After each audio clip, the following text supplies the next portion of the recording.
আসলে এই মামলাটা রায় না হওয়ার কারণ হচ্ছে এই মামলাটা তদন্ত প্রতিবেদন যারা আছে তদন্তের পর্যায়ে যেসব আমাদের বিভিন্ন সংস্থা তদন্ত করেন তারা শেষে এসে আর আমাদের পক্ষে তার রিপোর্ট দিতে চায় না।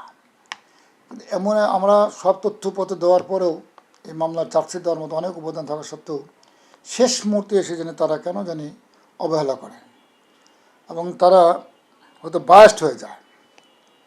এই সকল কারণেই মামলাটার প্রতিবেদন দিচ্ছে না। আপনি জানেন যে এখানে আমরা যতটুকু জেনেছি সালমান শাহ শ্বশুর উনি শেখ কামালের সাথে পরিচিতি ছিল, ওই ক্লাবে খেলাধুলা করতেন, তার একটা লিয়াজও আমরা খুঁজে পেয়েছি। এই পরিবার শেখ পরিবারের সাথে তাদের সম্পর্ক ছিল এবং এখানে আপনার জানেন যে একজন মাফিয়া টং উনিও মনে করেন যে অনেক প্রভাবশালী মানুষ। এসব কারণেই মামলাগুলো আমাদের পক্ষে রিপোর্ট আসতে চাচ্ছে না। পিবিআই যখন তদন্ত রিপোর্ট দেয় একজন পলাতক আসামি যে আমাদের মামলার সাজাপ্রাপ্ত আসামি রিজভী সে দেশের বাহির থেকে তদন্তকারী কর্মকর্তার কাছে মেল করেছে, কিছু ডকুমেন্ট দিয়েছে, কিছু ভয়েস রেকর্ড পাঠিয়েছে, সেটাকে বেসিস করে তদন্তকারী কর্মকর্তা মামলাটা ফাইনাল রিপোর্ট দিয়েছে। তো আমরা আদালতের কাছে যখন মামলাটা নারাজি দেওয়ার জন্য আমরা এইটা ডকুমেন্টটা চেয়েছিলাম, ওই পলাতক আসামি এখনও আইনগত বিষয় সে তো পারে না, যেহেতু দিয়েছে রেকর্ডে সামিল আছে, তো সে কী বলেছে, তার ভয়েস রেকর্ডটা কী আছে সেটা আমাদেরকে দেওয়া হোক, সরবরাহ করা হোক। যেটা সরকারের যেটা কোর্ট ফি আছে সেটা দিয়ে আমরা আবেদন করেছিলাম, কিন্তু কোর্ট বলছে এটা দেওয়ার সুযোগ নেই। এটা আমরা মনে করি যে আমাদের এটা অন্তরায় হয়ে গেছে। এই একটা সে যদি আমাদেরকে আজকে দিত তাহলে আমরা আজকে 3টা বছর পিছাতাম না। হয়তো বিলম্ব হয়েছে, বিচারটা শেষে নেই, বিচারের এখনও সুযোগ আছে।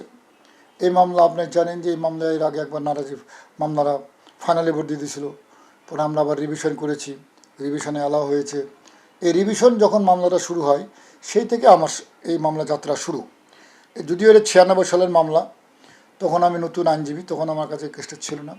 আমি এই মামলা 2016 সাল থেকে এই মামলাটা প্রসিড করতেছি। আমাদের এই মামলাটা তদন্তে শেষ পর্যায়ে এসে এই জায়গায় আটকে আছে আরেকটা ল পয়েন্টে, সেটা হলো যাদের নেগলিজেন্সি ছিল, যারা প্রথমে তদন্ত করেছে, ডাক্তার, তারপরে আয়ু, এরাও কিন্তু এই মামলা তাদের আসামি করতে হবে।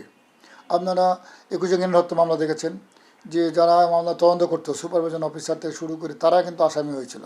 যারা প্রথম চার্জশিট দিয়েছিল, মিথ্যা চার্জশিট দিয়েছিল, তাদেরকে কিন্তু মামলা আসামি করতে হয়েছে 21 জ্ঞান হত্যা মামলাতে। এরকম আমাদের মামলাও তাদের অনেক নেগলিজেন্স ছিল, তারা ভিন্ন খাতে প্রবাহিত করছে, তাদেরকেও এই মামলা চার্জশিট অন্তর্ভুক্ত করতে হবে। এটাই মনে হচ্ছে আমার কাছে এখন মেন কারণ, যে এই কারণেই তাহলে আগে ম্যাজিস্ট্রেট, ডাক্তার এবং যারা তদন্তকারী কর্মকর্তা ছিল, যারা সুপারভিশন অফিসার ছিল, তাদের নেগলিজেন্সির কারণে মামলাটা বিলম্বিত হয়েছে, তাদেরকে এই মামলা আসামি অন্তর্ভুক্ত করতে হবে। এটাকে এড়িয়ে যাওয়ার কারণেই সম্ভবত এই মামলাটা রিপোর্টটা দিচ্ছে না। বিলম্ব বিষয় না, অপরাধ যদি যে করবে তার বিচার হবে, পৃথিবী তার বিচার হয়। হয়তো অপরাধের মাঝে হয়তো কিছু সময় পায়, আমরা হয়তো সেভাবে দূরাতে পারতেছি না। ওনারা তো অনেকেই, আমরা তো একজন। হ্যাঁ, ওনারা অনেক আসামি, তারা সবাই মিলে যৌথবদ্ধভাবে করে, আর আমাদের একজন। আর আমাদের ভিক্টিম সালমান শর্মা বা তাদের যে ফ্যামিলি, তো বাংলাদেশে থাকা নিরাপদ না, তারা তো নিরাপত্তা বোধ করে না।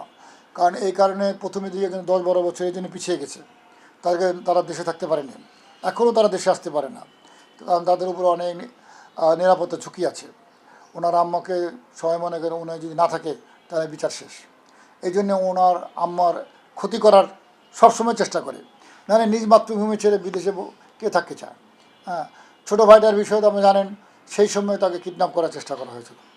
এই কারণে এই ফ্যামিলিটা তাদের নিজস্ব বাড়িঘর থাকতেও তারা বিদেশি এখন অবস্থান করতেছেন, ওখান থেকে তারাও আসেন, মাঝে মধ্যে আসেন। যে কয়দিনে আসে, যে কদিন থাকেন, সেই কদিন তারা নিরাপদে থাকতে পারেন না।